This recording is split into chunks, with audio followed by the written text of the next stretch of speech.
So welcome everybody this evening. Uh, this is a topic that's interested me for a number of years. I've never really dived into it until a couple months ago.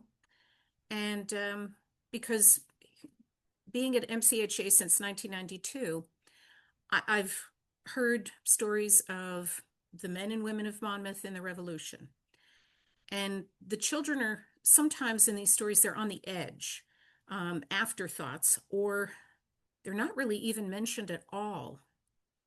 And so I thought, well, this is kind of a mysterious little area. Let me dive in. And I really went down quite a rabbit hole.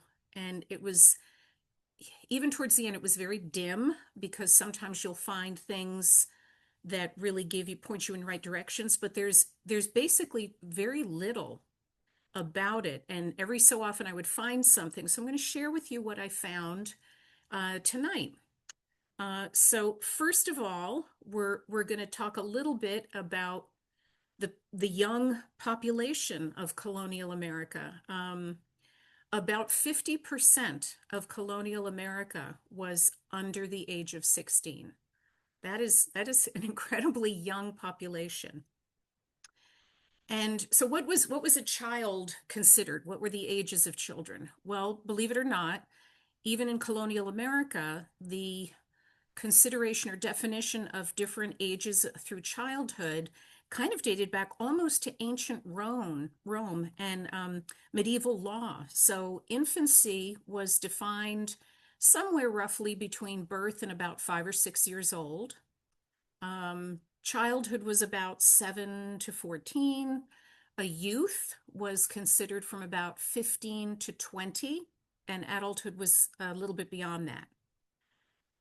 We hear a lot about infant and child mortality, and while it was very high, there are some references that think it's maybe the mortality rate might have been as high as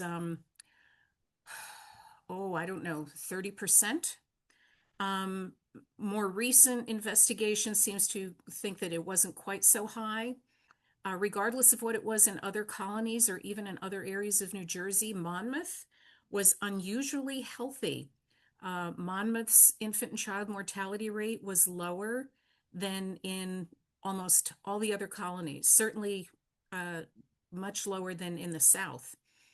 The highest mortality rate here in Monmouth was for children between 1 and 5. And if you made it to the age of 5, that mortality rate dropped very low. The average Monmouth family had around 8 children, although there were many families that had less. I came across one family that had 16 children.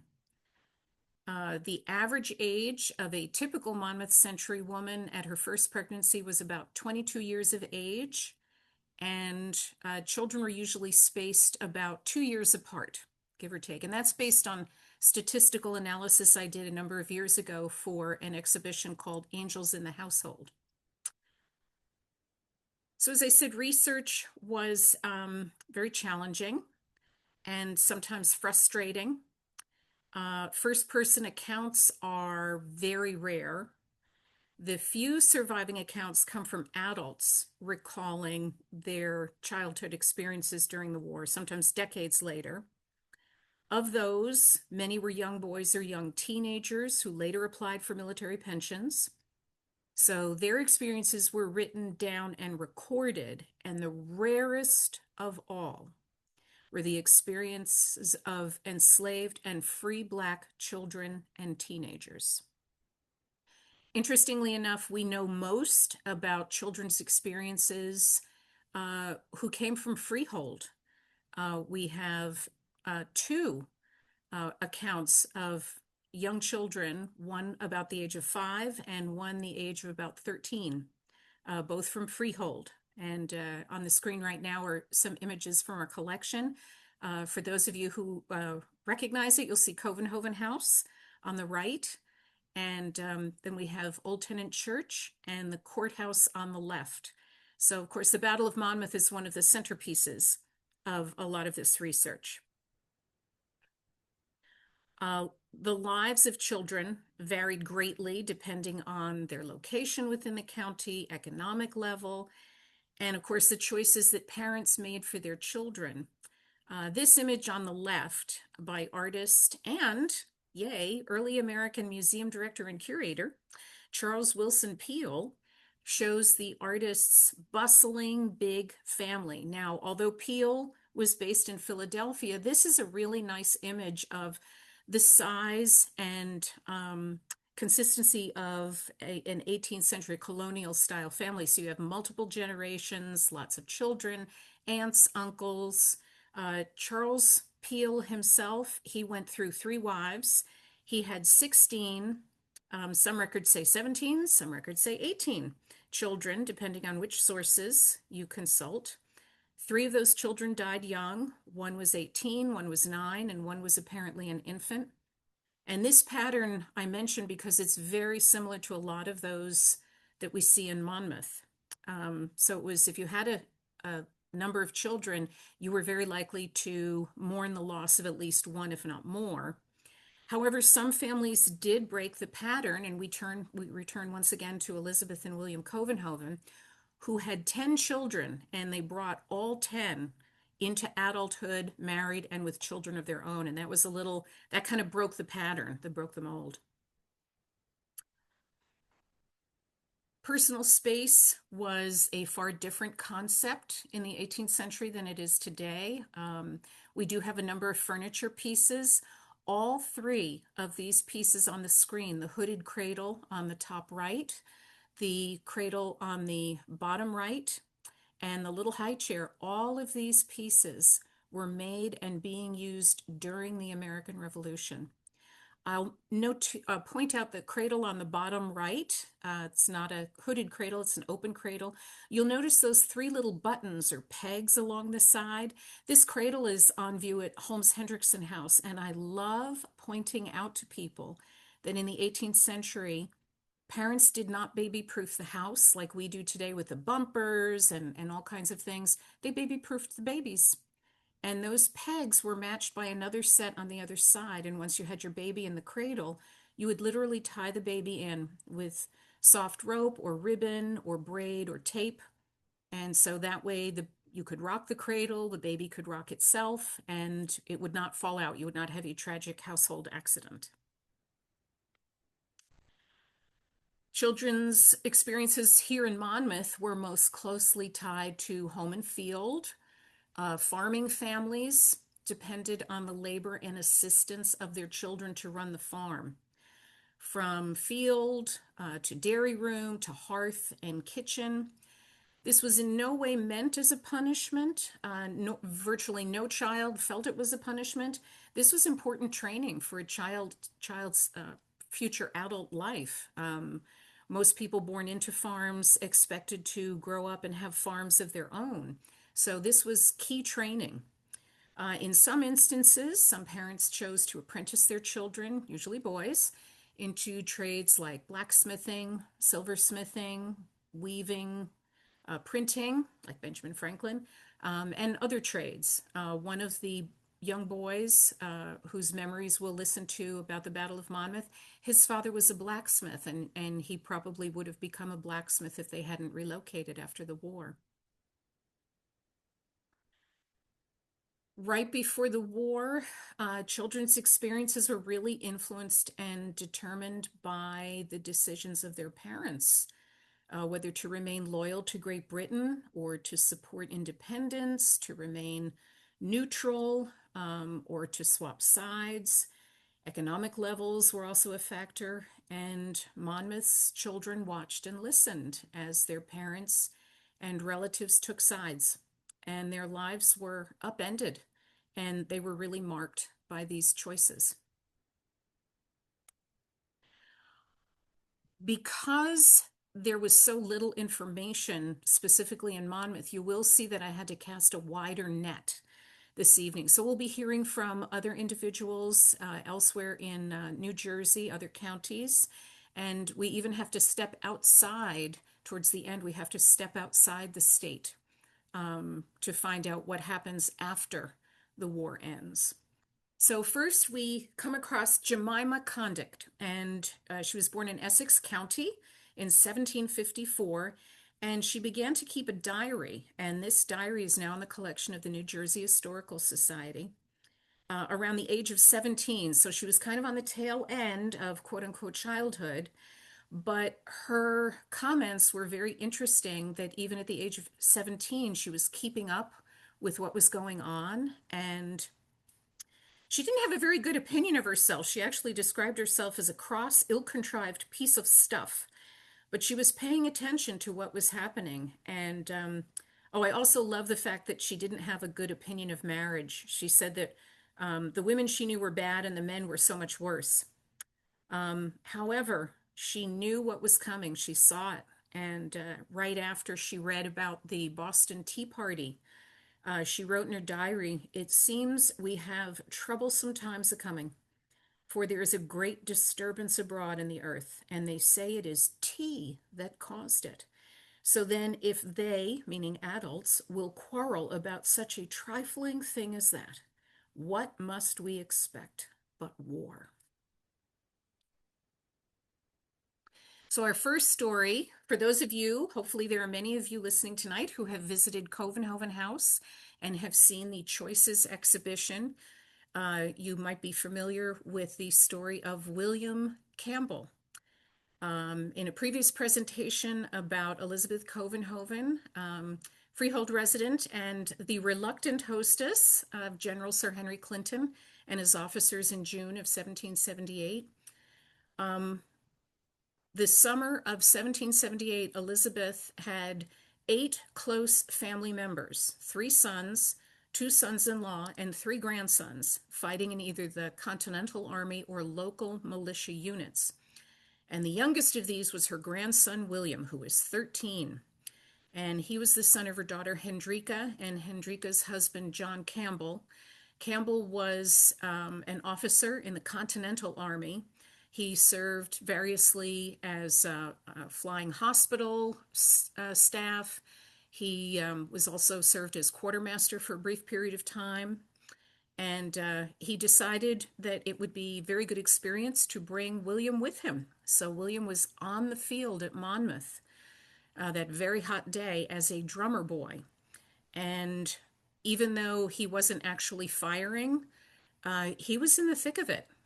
So this was a 13-year-old boy who went through that entire 12-hour day, cannons, artillery fire, musket fire, watching men wounded, falling dead on the ground, you name it, he saw it. And he also felt it because he was clipped in the shoulder by a musket ball.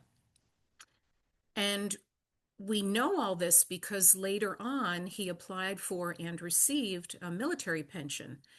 And this is where you can find some information about the younger soldiers.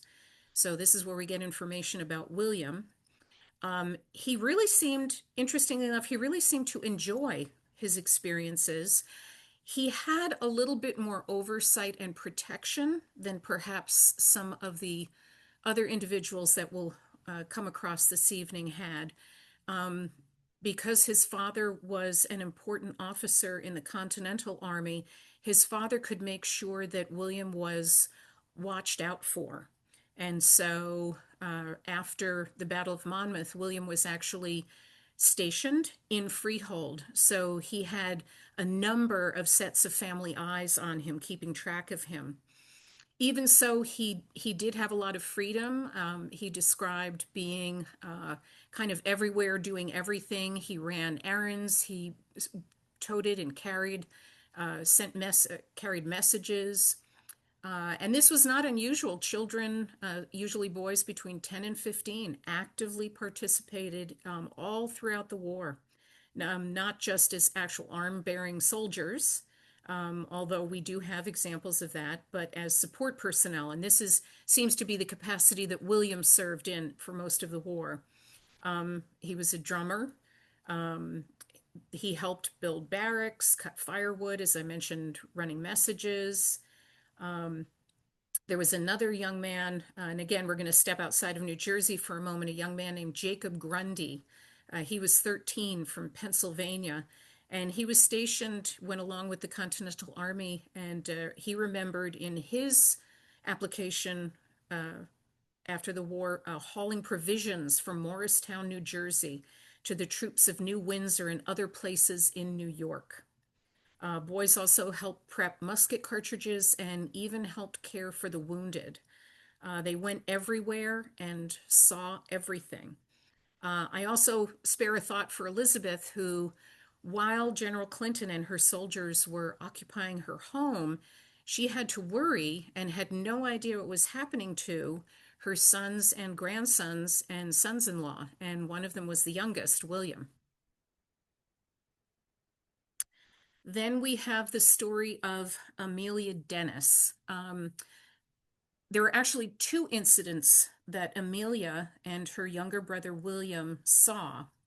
Amelia was born in 1764 to Hannah Little and Benjamin Davis. Amelia was one of at least four children.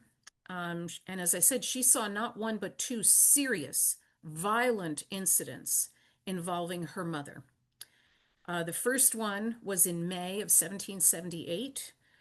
Two Hessian soldiers showed up on the Dennis household doorstep.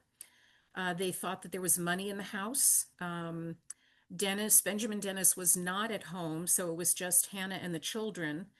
And they threatened her, and Amelia watched as they beat Hannah with their muskets, and they left her unconscious on the doorstep. She recovered. There aren't really specific details about her injury, recovery, or any lasting effects. And then again, in September of 1778, a second, even more serious incident occurred. Benjamin Dennis served as a captain in the Monmouth militia, and it was apparently locally known, local gossip, that he had cash in the house from the sale of a captured loyalist ship. So again, Dennis wasn't home at this point, and so Jacob Fagan, probably the most notorious pine robber, and he was described as a monster in wickedness, and I would certainly agree with that description. He approached the house with two fellow pine robbers, one of whom, named Smith, was an informant. And Smith actually got to the house first and warned Hannah and urged Amelia and Will to run before Fagan and the other man got to the house, and they did so. Hannah apparently gave Amelia the money, and she and her little brother went into the woods and kind of hid themselves behind some shrubbery and watched. And Fagan got to the house. He confronted Hannah, dragged her outside, and then attempted to hang her from a tree with a bed rope. Amelia saw this happening and then noticed that a neighbor, John Holmes, was approaching in a wagon and ran to go get help. And the pine robbers saw her and John Holmes, and so they started shooting, and a musket ball whistled past her head and buried itself in a tree trunk. And as the account goes, Holmes is described as escaping into the woods when he heard the gunfire. And of course, so many of these stories do not contain the details that we want to know. Did he attempt to help? Did he realize what was happening? Or did he just cut and run? Fortunately, Hannah was able to free herself and run. And after these two incidents, Benjamin Dennis finally relocated his entire family to Shrewsbury, hoping to avoid further attacks. But Fagan wasn't done yet. Smith, once again, he was able to sneak off and warn Captain Dennis that Fagan had planned to pay yet another visit to the house. He was absolutely determined to get this money. So Dennis set up an ambush and fired upon Fagan. Fagan and his fellow robbers escaped, but Fagan apparently died of wounds a few days later, and his body was brought to Freehold. And this was still not the end. Benjamin Dennis was killed on June 9th, 1779 by Louis Fenton, another pine robber, who may very likely have murdered Dennis in retaliation for Dennis's actions in the death of Fagan. Amelia grew up, married, and had four children of her own. So here are two brutal, violent attacks, both witnessed by a young girl. Complete chaos, moving from the family home to Shrewsbury, another hotbed of conflict. And then her father died less than 10 months after the Fagin attack. So a young girl witnesses these two dramatic, violent incidents against her mother. She loses her father, and the world is in complete chaos. And yet she grows up, marries, and has four children. We know this account because apparently she was interviewed by at least one historian who then related this story later on in a book. The only problem with this is that these are not Amelia's direct words. So that's one of the issues that we have when we look at a lot of these accounts, is that you're hearing what somebody is interpreting or what somebody decides is important. Amelia might have decided or mentioned other things, details that we would find fascinating or would really have been very important to know. But the person she speaks with and is writing this down then kind of edits this later.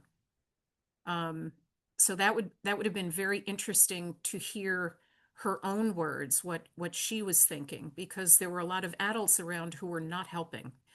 And the fact that her father was not in the household, she has to watch this going on with her mother.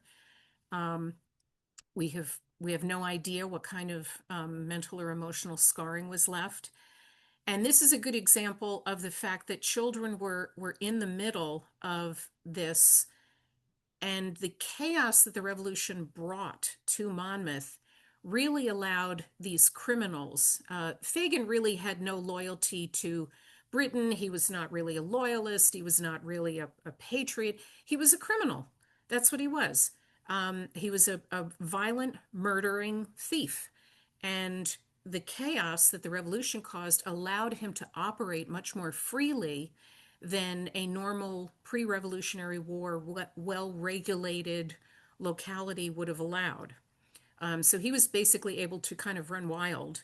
And unfortunately, Amelia and her brother found themselves on the receiving end of this. Benjamin Van Cleaf is really the only one who left behind his own words. He was the oldest of 9 children. His father, John Van Cleaf, was a blacksmith. Um, his mother, Catherine, had to mourn the loss of 2 boys and 5 girls uh, in infancy. Benjamin was named for his grandfather, Benjamin, and both his father, John, and his grandfather, Benjamin, were active participants in the Revolution. They served in the Monmouth Militia, and they also served as scouts and guides for Colonel Morgan's riflemen during the Battle of Monmouth. His grandfather, Benjamin, was 66 at the time of the Battle of Monmouth. Benjamin's autobiography, his memoirs, are written in almost sort of a stream of consciousness manner, describing the chaos and confusion right before and during the battle. Both his father and grandfather were fighting, so it was left to his mother, Catherine, and perhaps his grandmother, Rachel, to gather up the children and whatever they could lay their hands on and flee into the surrounding woods and swamps. Benjamin describes himself as past 5 years old, and he described remembering the confusion of the women and children and their flight to the pine swamps, uh, and how close the fighting was. When we had got a mile from home, the British Army were in sight at a 1.5 miles distant, so they could see the whole thing, and the ground shook with this artillery barrage. But even so, he somehow then, in the chaos, describes doubling back, quote unquote, giving them, meaning his mother and grandmother, the slip, because he wanted to go home. And then as he got close to the house, that was near the British right flank. And so he was hearing bugles and cannons and musket fire, and it frightened him. So he ran back. And we have no idea if his mother realized he was missing, or whether he returned before she realized something was wrong. He then also described the firing of even the smaller arms was distinctly heard where we were, and the fortune of the day anticipated from the advancing or receding of the sound. Now, he was about 5 or 6. Um, Very little children might not really have realized what was going on, but he seems to have been a really sharp little boy and feeding off the fear of everybody else surrounding him. This must have been absolutely terrifying. It's fascinating to read his memoir. It's available online, um, and you can read it freely on archives.org. Um, it's it's so interesting because he's writing about it almost 50 years afterwards. So the chaos was amazing. He also provides, we're lucky because he provides a very rare focus about after the war. So after the battle had died down, we think it was probably overnight. They returned the next day. And these are really some heartbreaking details that he was describing. He returned, we think, with his mother and brothers and sisters. When they approached Freehold and their home, they saw the chimney stack, rubble. He talks about carcasses, and I'm not sure whether he's talking about animal carcasses or soldiers or a combination of both. Everything was destroyed. Benjamin actually writes down a short list of surviving items: a looking glass, a heifer, probably too small or too slow for the British to take with them, and a pig that he describes as having a back broken by a sword. And the only other thing that the British left behind was his father's blacksmith's anvil, which was far too heavy an item to cart away.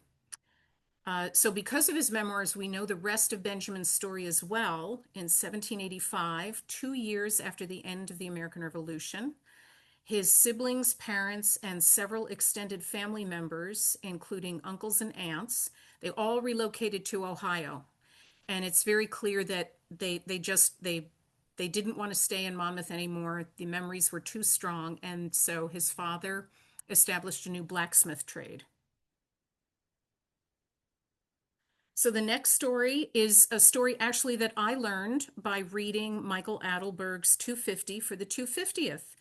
Even though I've been doing Monmouth County history since 1992, the three John Russells, I had never heard this story before. So this was a really a vicious year, 1780.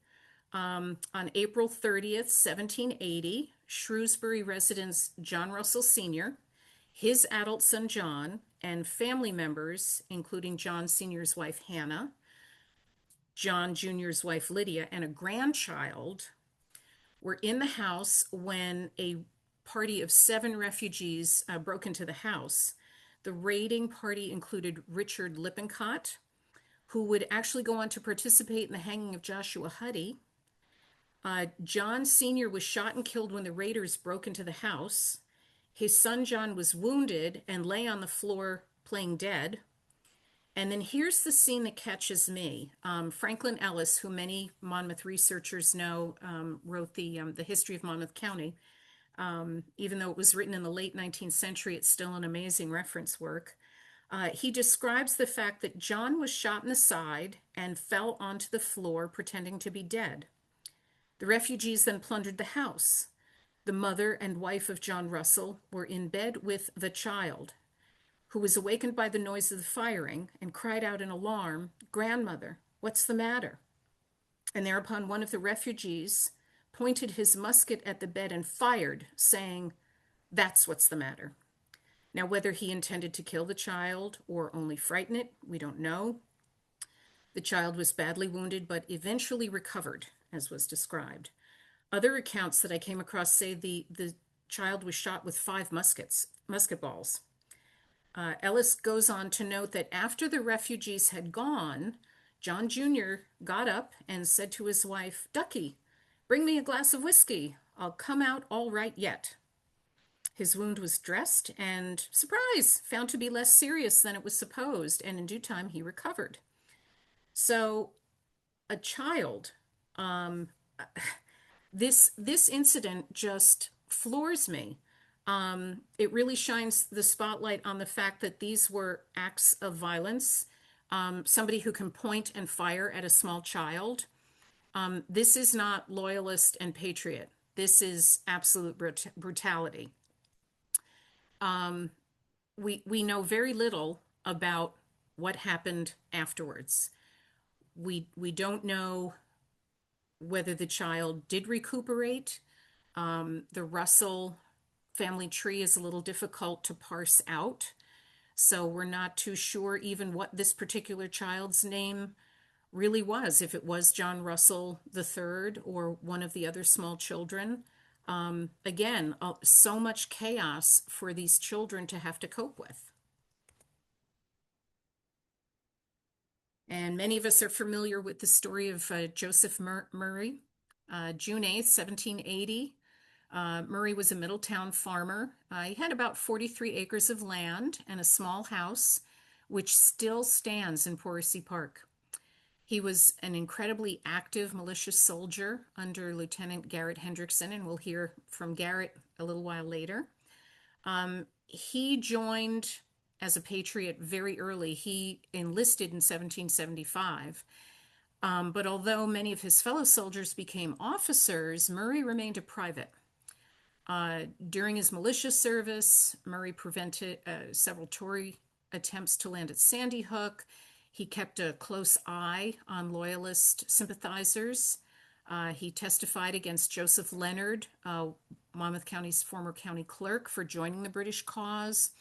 He was instrumental in reporting activities of some of his Middletown neighbors for their communication with the British forces. And in so doing, he made some very powerful enemies, including the Taylor family, in part because he seized a horse belonging to Edward Taylor of Marlpit Hall, and lodging a charge of trespass against Edward's son and British militia captain George Taylor. So on June 8th in 1780, Murray got permission to go back to his farm. He was a farmer first and foremost, and it was planting season. Time was wasting. He had to get the crops in. And while he was in the field, even though he had taken his musket with him, he left his musket leaning up against a fence. And he was apparently across the field with his horse and plow when refugees attacked, shot him, and then bayoneted him. Franklin Ellis, once again, a very excellent describer, describes the scene with his last breath. The fearless patriot grimly defied his murderers.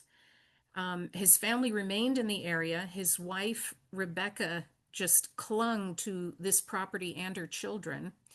His son, William Murray, was a mason and was a contractor for the foundation work on the Freehold courthouse in 1808. Joseph Murray's grandson, William's son, worked as a merchant in Middletown and served as the village's postmaster for some time. So the family did not choose to leave like the Van Cleaf family did. They chose to stay in the area. And everybody loves the story of a brave, energetic militiaman, Joseph's zeal, his effort, admirable. But of course, what was the cost to his family? We don't know for sure. There are no memoirs or autobiographical information left behind by Murray, Rebecca, or his children. And so we have all of these questions. At the time of Murray's brutal murder, where was the family? Rebecca most likely was somewhere else on the property or in the farmhouse, cooking, cleaning, dairying. If it was a good day, sunny, she might have been in the garden or milking the cows, maybe feeding the poultry. And where were the children?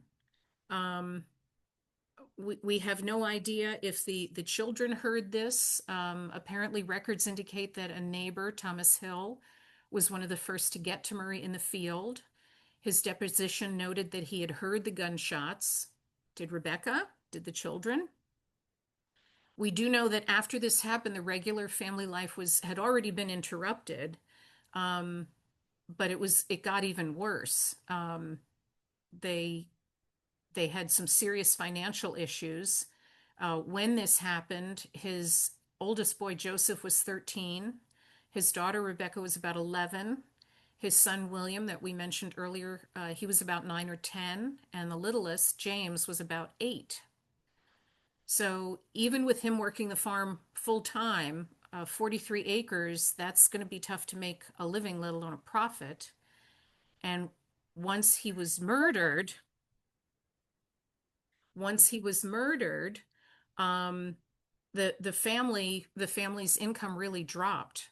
And sympathy did not come from all sides. When Edward Taylor was supposedly told,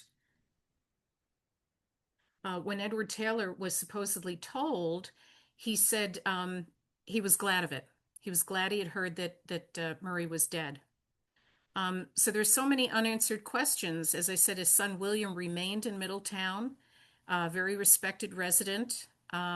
But as far as I can determine, he never wrote down any of this experience or autobiographical material. So we don't know what he thought. So sometimes we have to cast a very wide net, and even then, we really don't know what's going on. Um, so on June 28th, 1780, we have a document in the collection that's titled A List of Goods Taken by the Enemy. And this is a list of contents of a house that was raided by a band of guerrilla fighters under the African American Colonel Ty. And although his exploits were legendary, concrete and documentary evidence of his movements and actions are somewhat rare. Local Monmouth militia officer David Foreman wrote to William Livingston regarding a particular attack upon a local Monmouth patriot and included this itemized list of household furnishings and possessions. And this list, which includes bedding, pewter, furniture, kitchen equipment, clothing, and a 3-month-old calf, begins at the head of the list, a Negro boy, 15 years old. And this single line transforms the list into a profound example of slavery within Monmouth County. Colonel Ty himself was born into slavery, escaping to the British forces and transforming himself into a feared and successful combat leader. Who was this Negro boy, 15 years old? His name was never written down. He was counted as a possession without a name. Was he in fact stolen, or did he go willingly with Ty and his men? The brief hint of a possible choice by this boy illustrates in this faded ink the choices seized upon by those wanting to determine their own destiny.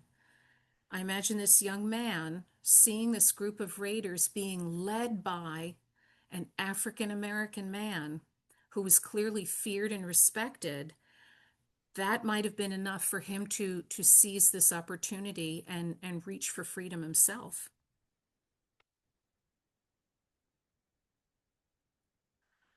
And so 1781, yet another dramatic story. This is an interesting story to me because this is the type of story that when families get together, they pass along sort of like family lore. And this is how this particular story kind of came down through the Skank family. John Skank was one of 13 children, and he married a woman named Maria Denice. The couple had a very successful mixed-use farm. They raised 15 children. A 16th died in infancy, so their odds were pretty good. Skank joined the Monmouth militia early on, and he rose to the rank of captain. He's one of my kind of Revolutionary War heroes. I love all the stories of his exploits. He lived with a reward of 50 guineas offered by the British Army for his capture because of his efforts against loyalists and the British Army. In fact, he often slept in the fields and woods around his house to avoid being surprised by British soldiers. In 1781, during one attempt on the part of a group of British soldiers to capture him, around his house, the captain and his men opened fire on the British. And so there was a relatively brief but an intense musket skirmish. And so during the fight, Maria tucked the newest family member, 3-month-old De Lafayette Skank, under her arm and herded the rest of the children down to the cellar to avoid being hit. And so in later years, neither De Lafayette, and his portrait is on the top left by Michael Williams, and his brother Daniel, who was 3 years old when this happened, and his portrait is on the lower right. They obviously had no memory of this, but they grew up hearing this and then relating this story to their children and grandchildren. The close call involving Captain John's wife and children did not deter Skank, who continued to fight for independence. And by the time De Lafayette and Daniel grew into adulthood, these stories were the stuff of legend. Their father's bravery and their mother Maria's cool head in the middle of a raging skirmish were dramatic tales without the direct memory of fear or anxiety. And in the top right are a pair of wool carding combs that we have in the collection, and those belonged to Maria. One of the children's sons and daughters actually saved a belt that we have, these carding combs, and a couple other items from Captain John and Maria. And those will be on view in our upcoming exhibition that's going to open in April. And so now we get to the story of Garrett Hendrickson.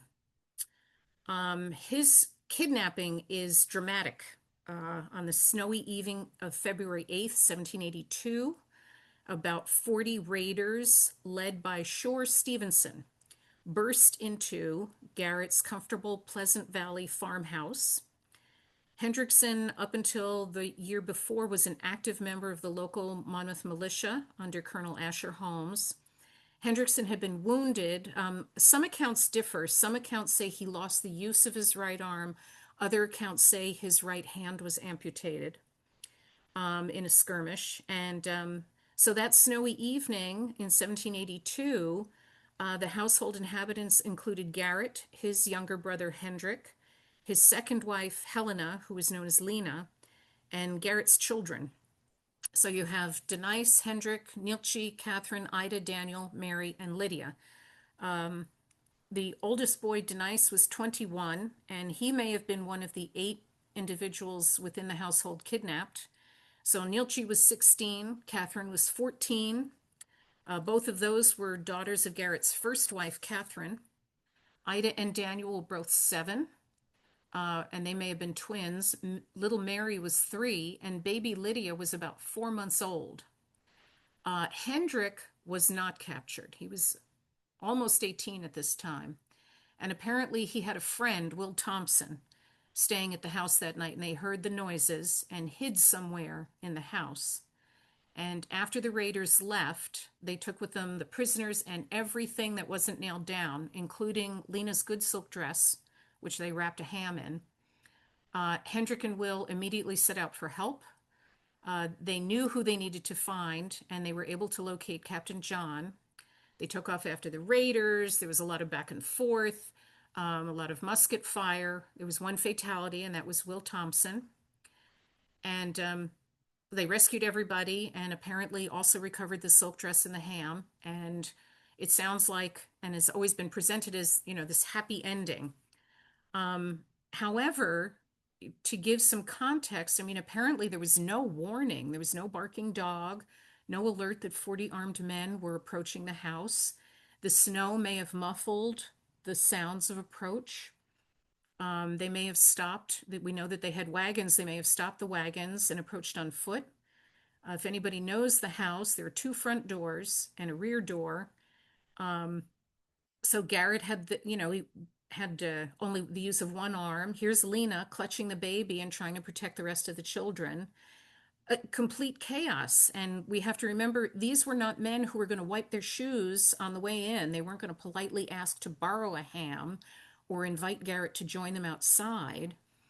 So the story follows Garrett and Captain John and Stevenson and the raiders for this dramatic confrontation. But our attention, we think about the house. So here's Lena, not knowing what is going to happen? Is she going to end up a widow by the end of the evening? She has a 4 month old. She has all of these children. They have been absolutely terrorized. We don't know if there was any violence or physical assaults of any kind. The story does not include any of that. Um, and when they return, it's a happy ending, yay. But here you have these children who have been absolutely terrorized. And there are lots of stories that we will probably never know. Um, Camp followers, for example, we always think of camp followers as women, but there were whole families, and many of them were children. It's difficult, if not impossible, to arrive at anything like an accurate figure of how many women and children were part of the Continental Army. Estimates range from maybe a few thousand to over 10,000, perhaps. It did vary widely, whatever the number was.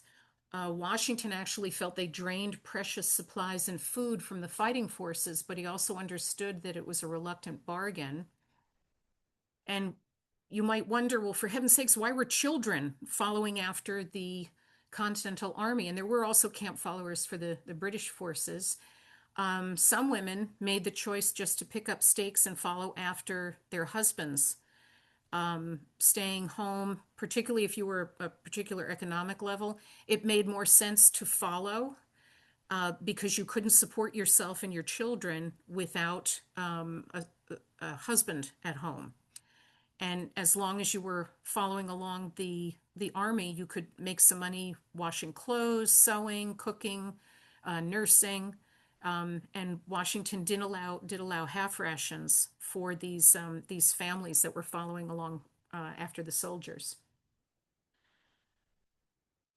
There are documented instances of camp followers. I came across one. It didn't mention names, but it did describe a mother and daughters. And the daughters seemed to have been teenagers who were brought up on charges of looting a house during a march. So it wasn't just cooking and cleaning. Some of these camp followers were breaking the law themselves. Now, I do want to mention that not everything was horrific.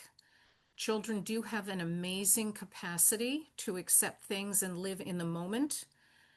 Poet Philip Freneau, he was called the poet of the Revolution, when he was on his way home to Freehold the day of the battle, he wrote later about seeing children dressed in their best, riding in family farm wagons on the way to sell hard cider, produce, and other items along the way to the steady stream of soldiers. And it's interesting to imagine, the color, the noise, the bustle and rush. This could be exciting and engaging, a really entertainment to a lot of small children who really didn't understand the seriousness of what was going on. As we mentioned before, Benjamin Van Cleaf headed off on his own to explore and just see what was going on, and he only returned after being spooked, and who wouldn't be, by the noise of cannon and musket fire. So, after the war, this is where it gets really tricky. It is virtually impossible to quantify the long-lasting effects of all of this wartime chaos and violence for the children who experience this. Simply, as I said before, because there are so few personal or even secondhand accounts. Benjamin Van Cleef's account is unique in its detail and description. He does give us the marvelous stories of, what happened when he was 5. We have all that. And after the war, he kind of skips over anything that he thought about or any lasting effects and talks about the family moving to Ohio.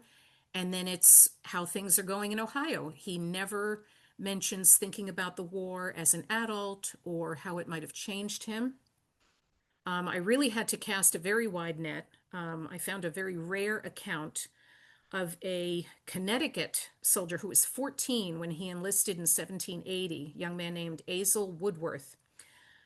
He fought in the Battle of Groton Heights in Connecticut, and that's considered the last battle of the American Revolution in the Northern Theater. He was seriously wounded, 14 years old. A musket ball went through his throat, and damaged bone, muscle, and his spine to the extent that he had to live the rest of his life with his head resting on his left shoulder. He was unable to lift it. He received a very small invalid pension and ended up as it was described, as a wandering person. Physical injuries were easier to document in pension applications than the invisible mental and emotional wounds. And this is for young soldiers. There's absolutely no research on the long-term effects on children simply because it's impossible to gather enough documentary evidence to draw any conclusions. It's also important to understand that our concept of PTSD, and I think that term was first formally introduced in 1980 as a related emotional and mental scarring, completely unknown. The early 1800s saw the introduction of what was sometimes called the moral treatment, and this was in part as a result of a lot of this emotional and mental damage that happened after not only the American Revolution but the War of 1812. This in general sought to address mental issues by providing support, kindness, and gentleness, although it was not in any sense a modern approach to these mental post-traumatic stress issues.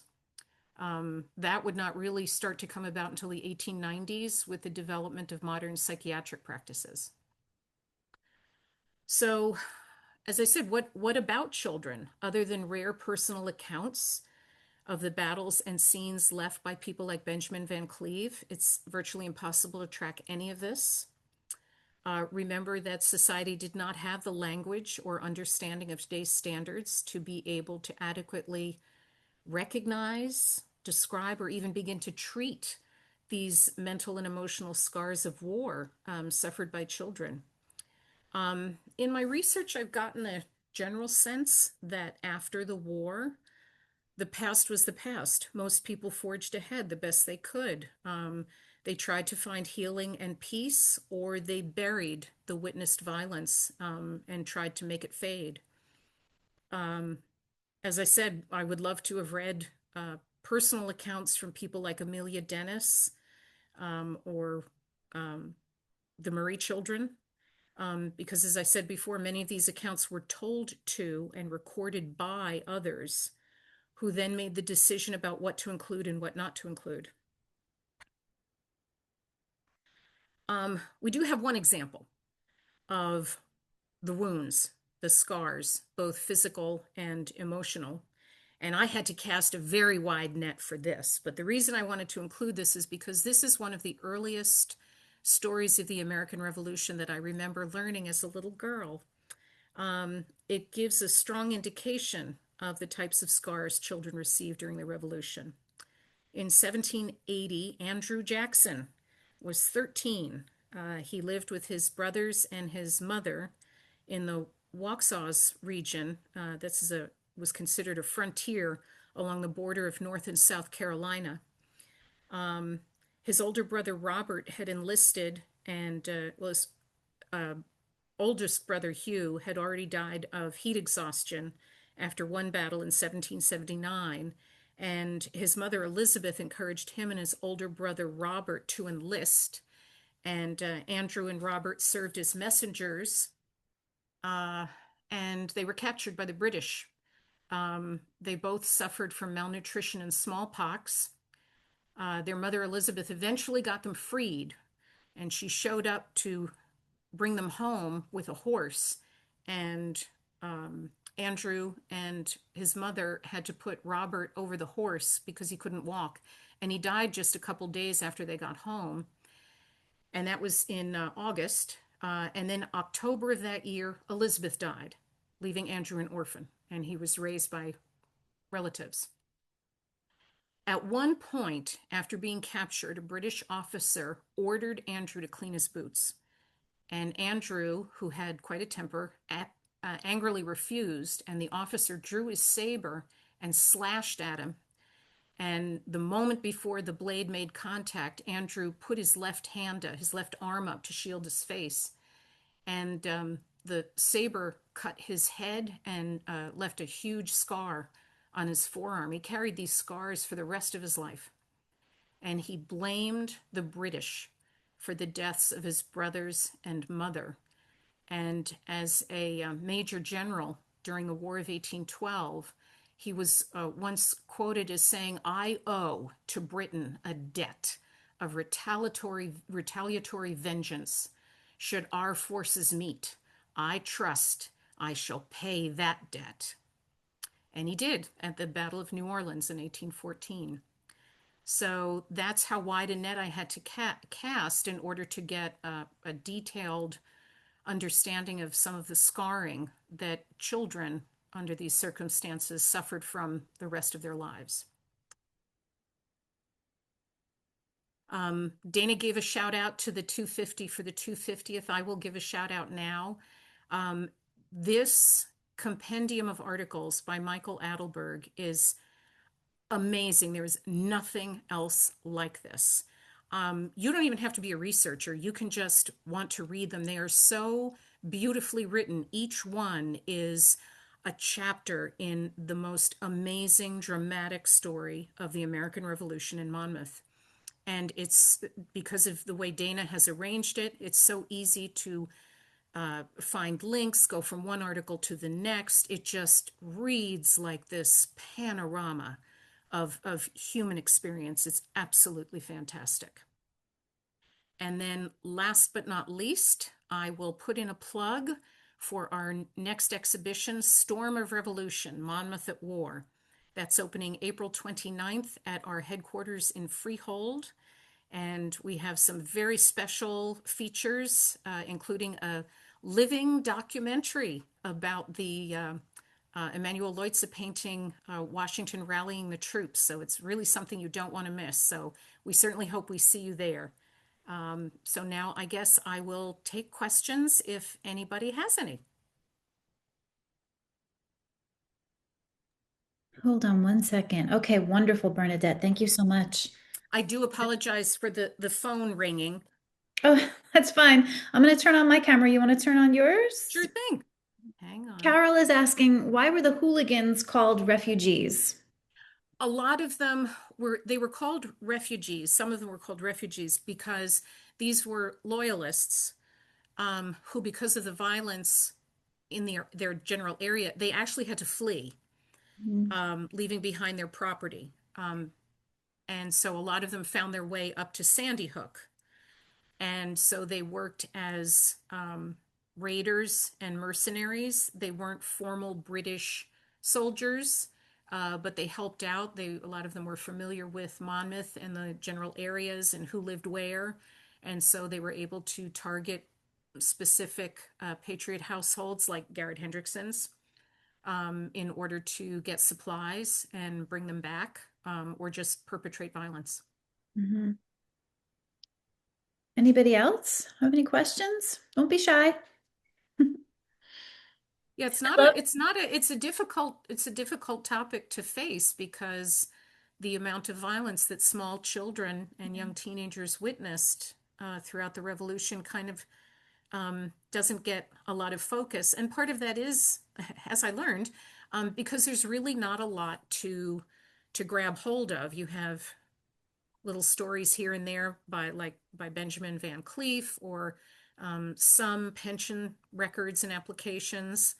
Um, but if I had to pick one, I would love to have heard in her own words Rebecca Dennis's experiences. Yeah, not only are they dealing with, the violence from the revolution, but just all of the other terrible things in the 18th century, disease and all these ailments and things that we could fix so easily now. Absolutely, You know, absolutely. that bothers me. I mean, it's wonderful that we can fix these things now. I just feel bad for the people, back then. So someone is asking, did the Patriots in the 12 homes have children there, even as the Loyalists burned the town? From what we understand, um, so for example, Elizabeth Covenhoven, her house Oh, was she's not talking burned. about Tom's River. I'm sorry. It looks like it's a long, I couldn't read the whole thing, but I Oh, think Tom's she's River. talking about the blockhouse. Yeah. That I don't know. families made their own individual choices. So, for example, I can't speak to Tom's River, but when the British approached Freehold at the end of June 1778, the Freehold residents had about a week's notice. But cows don't run, really. You can't make them run a long distance, and it's hard to herd chickens. So a lot of women, their husbands, fathers, brothers, they were off fighting either in militia units or uh, in the Continental Army trailing after the British. So here you are in the house with your small children. Are you going to stay or are you going to run, cut and run? Mhm. And apparently, according to Benjamin Van Cleaf, he and his mom and his brothers and sisters were just several of many who decided to go. And so they hid in the swamps and the forests to avoid the British, Sure. um, because they could watch as the houses were being burned, the fires were getting closer and closer. Mhm. Elizabeth it was unusual. She was lucky. But of course, here's an elderly woman. Well, she had sons and daughters who also had sons and daughters, and she had great grandchildren. She had no idea what was happening to any of those. Two of her daughters were actually pregnant Mm. during the Battle of Monmouth. And they gave birth, I think one gave birth just a few months later, and the other gave birth early the next year. Wow. Eventful, right? Cheryl is at, okay, so how do we gain access to 250 for the 250th? If you just go to monmouthhistory.org, it's our website, and you go into the Learn tab, you'll see it there. It takes you right to it. She's also asking, do we have info on Sarah Tabitha Reed? We do. We have a book that you Oh, can come to. Sarah Tabitha Reed. Mhm. Um, many years ago, I did an exhibition back, I think it was in 1995. I had only been here just a few years, and we did an exhibition called The World of Sarah Tabitha Reed. Yeah. What a fantastic diary. This Yeah, is, it's great. she didn't know anybody famous.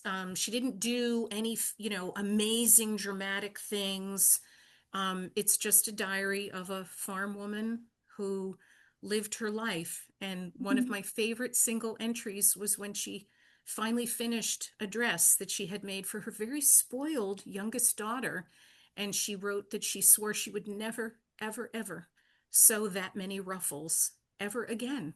And I'm It sure she was, did yeah, anyway. that was, yeah, I have copies, and I urge anybody to get a hold of a copy. It makes for fun reading. Mhm. Were young girls helping in the Revolutionary battles at all? Sure. I would imagine, well, specifically, I don't know. Um, I would imagine that yes, they did. Um, Boys did have a lot more freedom.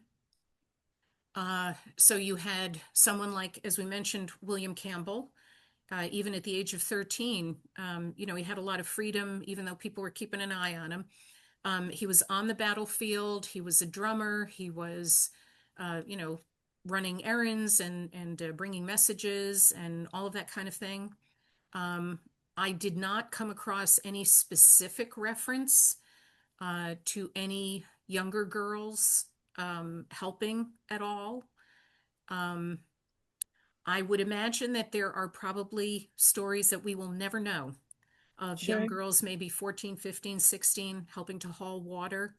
Mhm. Um, This if is you what were a I'm kid, thinking, camp yeah, followers, right? Yeah. absolutely. Yeah. If you were a camp follower and you happen to be a young girl, you were helping out. A lot of these women and girls were serving as nurses, taking care of wounded soldiers, sick soldiers, cooking for them, cleaning for them, things like that. Okay. Do we have any other questions? We still have a lot of people on. Was there formal schooling for children during the war years? Oh, that's a good question. That's another thing that I do not recall coming across specifically. I would think that depending on where you were in the county and what time during the war you were in that particular location, all bets were off. So if you have these refugees and pine robbers wandering all over the place, attacking and so on, you're not going to be going to school. Mhm. But I think when there was not active fighting, then depending on where you were trying to cling to normalcy. And we have learned in the past, I would say in the past 10 years, that girls actually had a lot more education than was previously thought. So they were learning how to read, they were learning how to write, they were learning basic what was known as ciphering, Mhm. mathematics.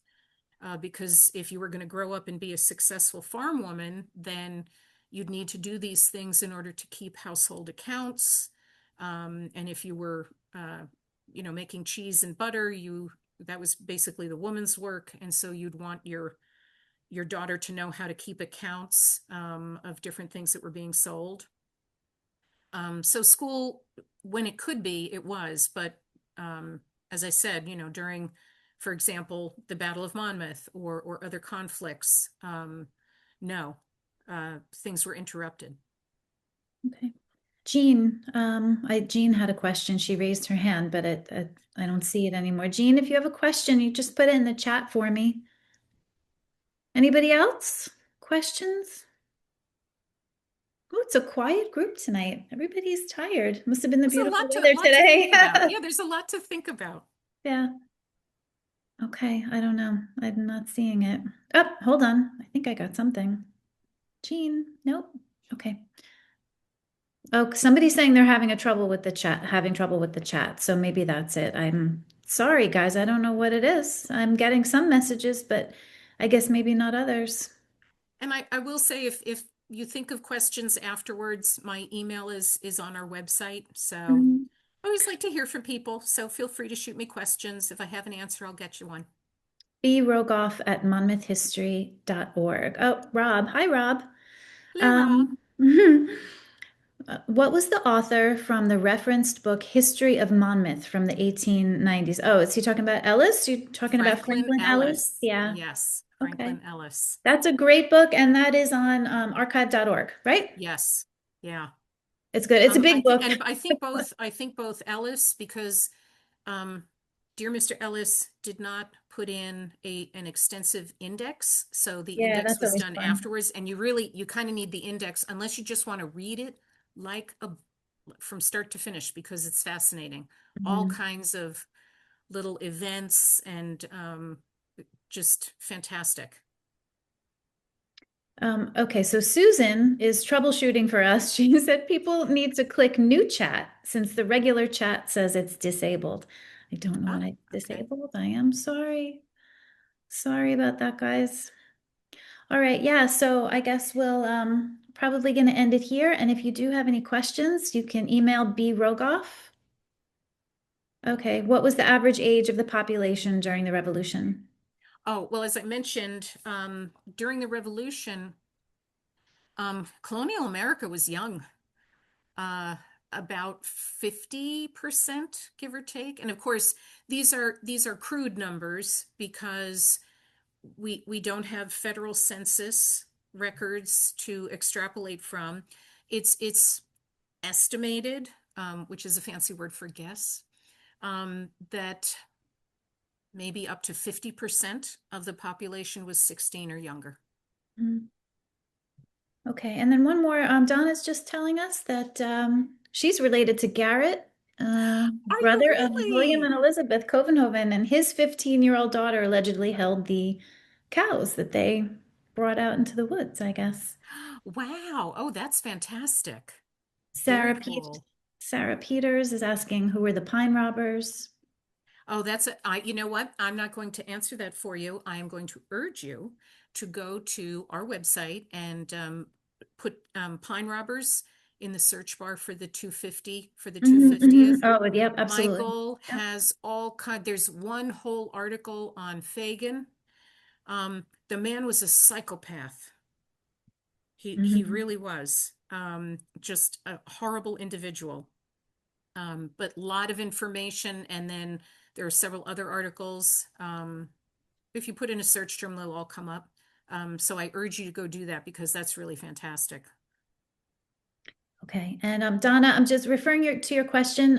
If you just email library@monmouthhistory.org, we can get you set up with a potential source for your question. All right. Bernadette, thank All you so right. much. Thank Awesome you as so much always. as always, Dana. This was great. Thank you, everybody. Thanks for coming tonight. Have a good All one. right. Bye-bye. Bye.